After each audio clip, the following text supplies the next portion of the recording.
Fazana is getting married. For any woman in Bangladesh, it's the day of her life, the event her family's been preparing her for since birth. She's the perfect bride, weak, fragile and utterly helpless. She mustn't talk or even feed herself. She has to appear totally dependent.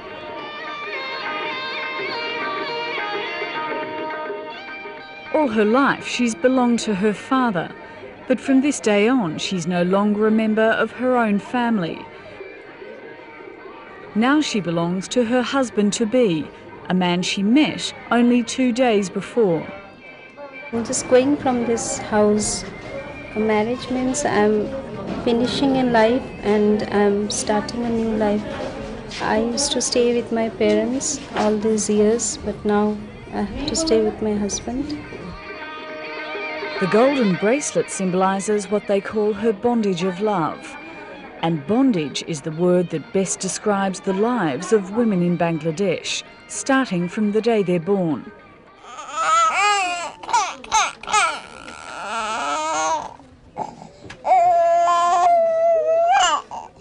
For most girls, life begins in a dirt-floored thatched-roof hut in a poor rural village.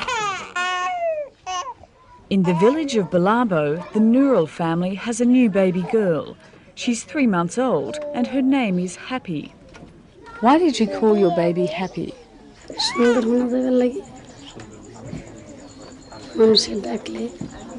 And why do you put the makeup on her?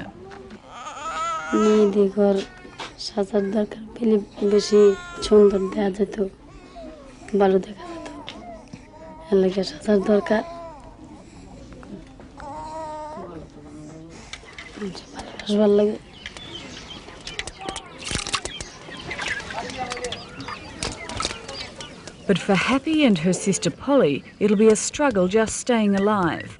Many children die before the age of 5, and mortality is higher among girls. Most families prefer a boy, so girls get less food, less medication and less care. From adolescence and for the rest of their lives, they're virtually confined to the house, as custom and the state religion Islam dictate. Happy's mother never went to school. Like most villagers, she doesn't know her age, about 25, she thinks. She's had 6 children, 4 of whom died. She's lucky to have lived herself. Almost half the deaths among women her age occur in maternity. But she must keep trying until she gives her husband a son.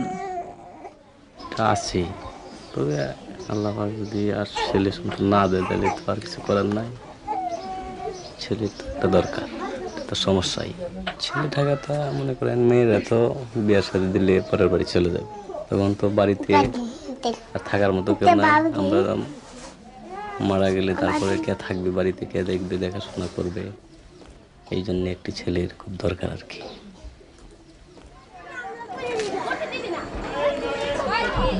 The village's conservative customs will rule every aspect of each girl's life. They'll marry, on average, at the age of 11 and a half, bear children in their early teens and probably never learn to read and write. And life will end in a mud-floored thatched-roof hut, just as it began. An incident last year in a village much like this one provided a terrible illustration of the plight of women in Bangladesh. An 18-year-old woman who'd divorced and remarried was accused of adultery by a local religious leader. The village's Islamic court found her guilty. It turned out later that she was innocent, but by then it was too late. A fatwa, or Islamic order, was issued against her, declaring that she must be stoned. The woman was buried in the ground up to her waist, and 101 stones were hurled at her. The stoning didn't kill her, but the shame was so great that she went home and drank insecticide and killed herself. The men responsible were ultimately jailed for 7 years, and the stoning has become the focus of a national campaign for women's rights in Bangladesh. At the forefront of the fight is Taslima Nasreen, a feminist and author who outrages Bangladesh's establishment with her radical views. Taslima writes a regular newspaper feature that she calls the Rotten Column. প্রতি সপ্তাহে আমি বেশ কয়েকটি column লিখি, তো একটির নাম নষ্ট কলাম। তো নষ্ট কলাম এই জন্যই নেওয়া হয়েছে যে মেয়েদের এই সমাজে নষ্ট বলে ভাবা হয়। তারা যদি প্রগতির কথা বলে, তারা যদি সমাজের যা অন্যায় নিয়ম কানুন আছে, যে বৈষম্য আছে নারী এবং পুরুষের মধ্যে, তা ভাঙতে চায় এবং মানুষ হতে চায়, মানুষের মর্যাদায় বেঁচে থাকতে চায় এবং এই বৈষম্য এবং অন্যায়কে সমাজের যা আছে এবং রাষ্ট্রের আরোপিত যে আইন আছে মেয়েদের উপর, যা মেয়েদের বিপক্ষে যায়, তা যদি ভাঙতে চায় তাহলে তাকে নষ্ট মেয়ে বলা হয়। যে মেয়ে প্রগতির কথা বলে, স্বাধীনতার কথা বলে, তাকে নষ্ট মেয়ে বলা হয়। এটা খুব বিদ্রূপ করে বলা, কারণ আমি বলি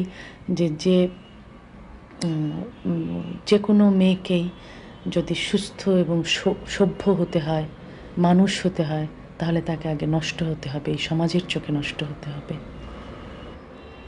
Taslima writes about equality and sexuality and rails against Islam. She breaks all of her society's strictest taboos. Her books are bestsellers, but she's paid the price. Late last year, an obscure fundamentalist group declared a fatwa ordering that she be put to death. প্রায় 20 থেকে 25,000 লোক ওতে ছিল এবং তারা বলছিল যে তসলিমা নাসরিনের ফাঁসি চাই,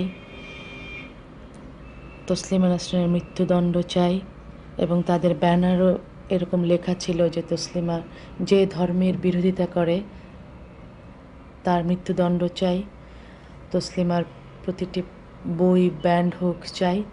Are you attacking Islam? Yes, directly. That must be a very brave or a foolish thing to do in this country. I think it is not foolish work. এখানে মেয়েদের অবস্থা উন্নতি করবার জন্য প্রথমে আমি মনে করি ধর্ম একটা প্রধান বাধা। এই ধর্মের যে আইন আছে দেশে, তা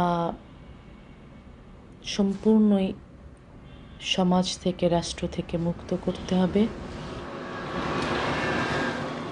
Taslima now lives her life in virtual hiding and under guard.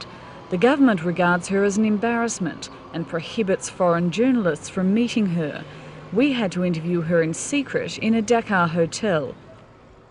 একটি স্বাভাবিক মানুষের মতো জীবনযাপন করতে পারি না, আমি বাইরে যেতে পারি না, কোনো পাবলিক ফাংশনে যেতে পারি না। তো কিন্তু গভর্নমেন্ট তাদের বিরুদ্ধে কিছুই করেনি, শুধু কারণ এখানে সরকার ইসলামকে ব্যবহার করছে তাদের রাজনীতিতে। সুতরাং এই মোল্লাদের বিরুদ্ধে কিছু করলে তাদের আবার ক্ষমতায় টিকে থাকা যাবে না বলেই এরকম করছে, মানে তারা চুপ থাকছে। এই মোল্লারা ফতোয়া দিচ্ছে, সমাজটাকে নষ্ট করে ফেলছে, বিনিময়ে কোনো অ্যাকশন নিচ্ছে না government. Not long after our interview, a warrant was issued by the Dhaka police for Taslima's arrest. She's charged with outraging religious feeling. If she's found guilty, she faces 2 years hard labour in jail.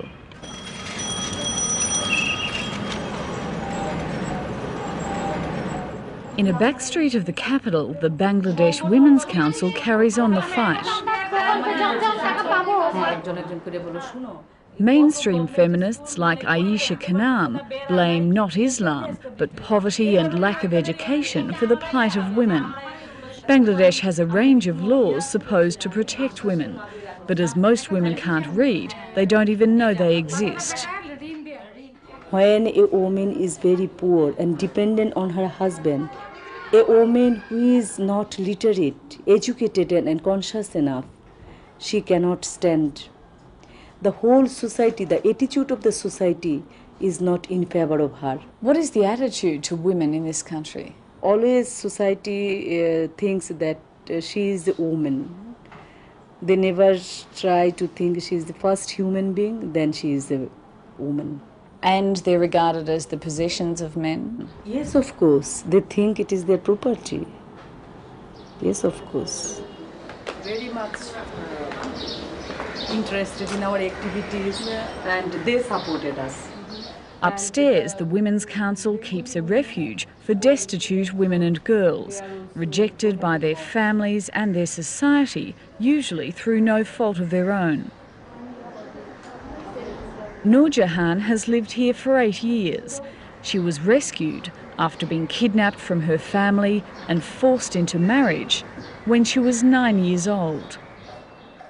আগে হিন্দু ছিলাম, তারপরে আমার আব্বা একজন লোকের সাথে ব্যবসা করতো, তারপরে ব্যবসা করার পরে তাদের সাথে অনেক গন্ডগোল হয়, তারপরে আমার আব্বার সাথে অনেক শত্রুতা করার পরে আমাকে আর কি নিয়ে যায়, জোর করে নিয়ে যাওয়ার পরে তারপরে মিথ্যা একটা কাবিন করছে, করার পরে এগুলো নিয়ে অনেক কেস টেস হয়েছে। How old was the man who kidnapped you? তা আমি বলতে পারি না কত বয়স, 30-35 হবে। How old were you when you were forced to marry him? 9 বছর। The Women's Council helped Noor Jahan's family take the man to court and get her back, but the shame was too powerful to allow her to return home. ফিরে যায়নি কেন? ওইখানে তো একটা এরকম গন্ডগোল হয়েছে, তে ফিরে গেলে একটা আমাদের সমাজের একটা খারাপ না। Do you think that you're blamed for what happened to you? হ্যাঁ, লজ্জা বোধ করবে না, কারণ আমার ফ্যামিলি না হলে আমার নিজের তো লজ্জা আছে। Noor Jahan's friend Rokia, abandoned by her husband and rejected by her family, now has a girl of her own and is determined to give her a better life. আমি জীবন লেখাপড়া শিখে আমি ওকে ভালো সুন্দর জীবন করতে চাই। শিক্ষা মানব জাতির মেরুদণ্ড, শিক্ষা ছাড়া তো মানুষ সব কিছু বুঝতে পারে না। শেখা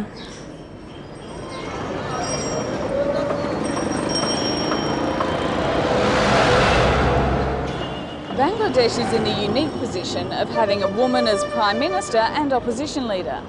But the reality is that, like Benazir Bhutto in Pakistan, both women hold their positions only because they're the wife or daughter of a revered male leader from the country's political past. And they face a daunting battle overcoming the powerful social and religious customs that keep their countrywomen among the most oppressed in the world. Good afternoon. Thank you very much for your time. The miserable status of women is a major embarrassment for Prime Minister Begum Khaleda Zia. The reality simply doesn't fit with her government's determined policy to modernise Bangladesh. আমাদের দেশের মহিলারা সমান অধিকার ভোগ করছে। তাদের পুরুষ যে সহকর্মী রয়েছে, মহিলা এবং পুরুষের মধ্যে কোনো পার্থক্য নেই আমাদের দেশে। With respect, I'd like to challenge you on that. How can you say that women enjoy equal rights when all the statistics seem to indicate that women in this country are among the worst off in the world?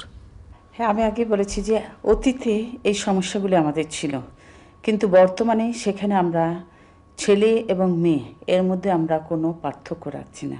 আমরা বলছি যে ছেলে মেয়ে সবই সমান।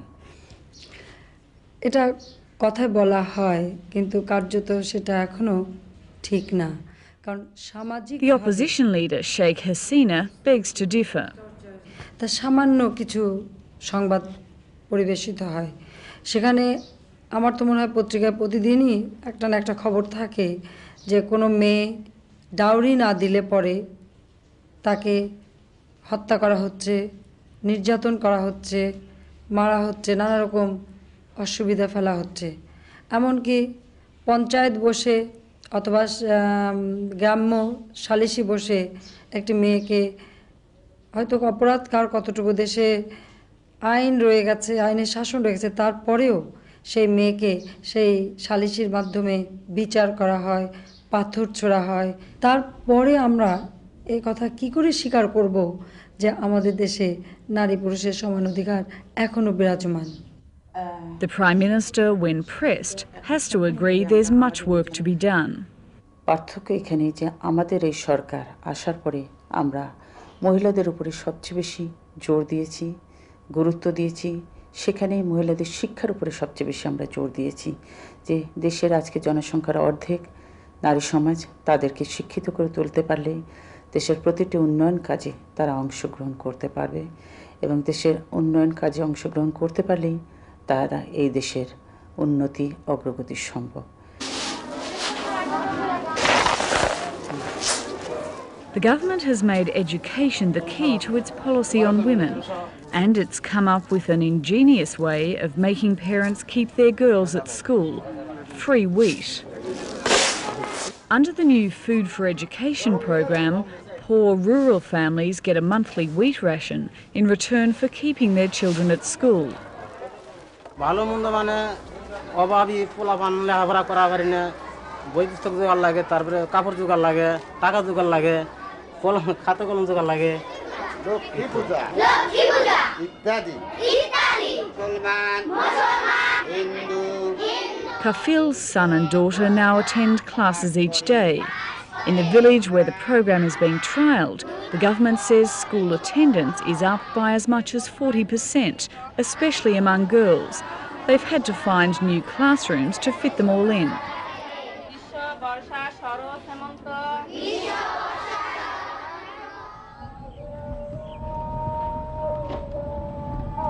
But Food for Education is costing the government nearly $40 million in its first year. The real task will be persuading her parents to leave young Rokia in school when the free wheat runs out. How long do you want your little girl and your little boy to stay at school? ছেলে মনে করেন যে আমার তো ফিকে হইলে পরে MA পর্যন্ত আছি, এনকার যে দূর পর্যন্ত কয় বছর হয় লাগে হিসাব করে দেখেন কয় বছর লাগে। And what about the girl?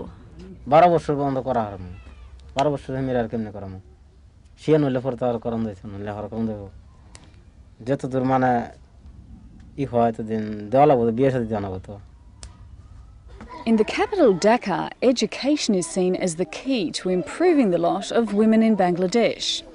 But Dhaka is a long way from the impoverished, illiterate rural areas where 85% of the country's women live. Out here in the countryside, programs to educate women have faced hostile opposition from some powerful local religious leaders who claim that sending girls to school is un-Islamic because they should be at home.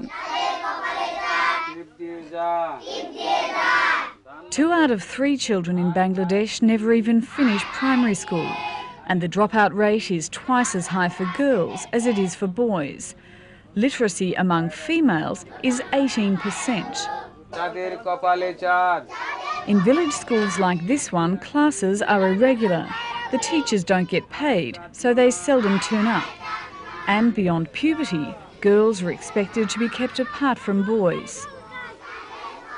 পারস্পরিক সম্পর্কটা আপনার সাবালেক হওয়ার পূর্ব পর্যন্ত অবাধে তারা পারস্পরিক সম্পর্ক গ্রহণ করতে পারে, কিন্তু যখন তাদের বয়স্ক হয়ে গেল তখনই তাদের বন্ধুত্বটা গড়তে হইলে একমাত্র ওদের সাথেই বন্ধুত্ব করতে পারবে যাদেরকে ওরা বিবাহ করতে পারে না, যেমন সহোদর ভাই, বাইরের ঘরের ভাতিজা, ওদের সাথেই অবাধে তারা চলাফেরা এবং প্রীতিপ্রেম রক্ষা করতে পারবে। Local Islamic leaders like teacher Abdul Rashid determine the ways of village life. When it comes to school, these teachers say there's only so much that girls need to know. মেয়েরা সাধারণত হয়তো অনেক মেয়েরাই পারিবারিক জীবন যাপন করবে, তো পারিবারিক জীবন যাপন করতে যতটুকু শিক্ষার বিশেষ প্রয়োজন, যতটুকু শিক্ষিত না হইলে পরে তার পারিবারিক জীবন যাপন করা সম্ভব হয় না, ততটুকু কমপক্ষে শিক্ষা গ্রহণ করতেই হবে। পারিবারিক সাধারণত হিসাবপত্র জানা দরকার, কতটুকু আয় ব্যয়ের একটা হিসাব তার জানা দরকার। ছেলে মেয়েদেরকে তার থেকে ছেলে মেয়ে হলে তাদেরকে শিক্ষিত যাতে করা যেতে পারে, এই পরিমাণ শিক্ষা মায়ের না থাকলে তার সংসার সুষ্ঠুভাবে সে পরিচালনা করতে পারে না। This is the slum area that you can see. There are a lot of women, capable women. But just when a story starts getting depressing, you meet somebody like Professor Mohammed Yunus. The professor seems more revolutionary than banker, but a banker he is. His, mind you, is no ordinary bank. When I told this to the manager, he fell from the sky. He couldn't believe that I was suggesting he lend money to the poorest people. He said bank cannot lend money to the poor. Professor Yunus believes the key for women is financial independence, and so he set up the Grameen Bank, which lends only to poor people and almost exclusively to women. She's telling me that she started this business when she first got the loan, and she says she's improved her life.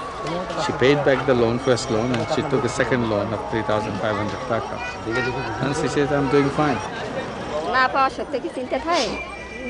তারপর দেশে বর্ষে না চিন্তা হয়েছে যে কি করতে হবে না করতে হবে। আচ্ছা, এটা কত বছর ধরে আপনি আছেন এখানে? This is her house. For Amina, money means having a tin roof instead of thatch, and more importantly, having the power to change her life. ছিল যে দিতে পারবো কি না পারবো কি হবে এরটা চিন্তা ছিল না, দিতে পারছি ভালোই। ধরেন এই যে যা করছি এর তো একটু বেশি করার আশা আছে, কি করব, নিমু নেওয়ার আশাই আছে যে নিমু টাকাটা। Many of the women that we lend money to, for the first time they touched money in their life with the Grameen money, and they would be in tears holding that money. Professor Yunus's bank now lends out more than $50 million a month. Almost all of its 2 million customers are poor rural women. The repayment rate is higher than for a conventional bank. Giving money brings power to women. One of the worst things about poverty and being a woman in a poor family is that you don't have your personal dignity, your personal esteem, self-esteem of any kind. So you see this immediately builds up self-esteem and self-confidence. You know you are somebody. So out of being nobody, you become a somebody. That's a tremendous change. But change is coming slowly.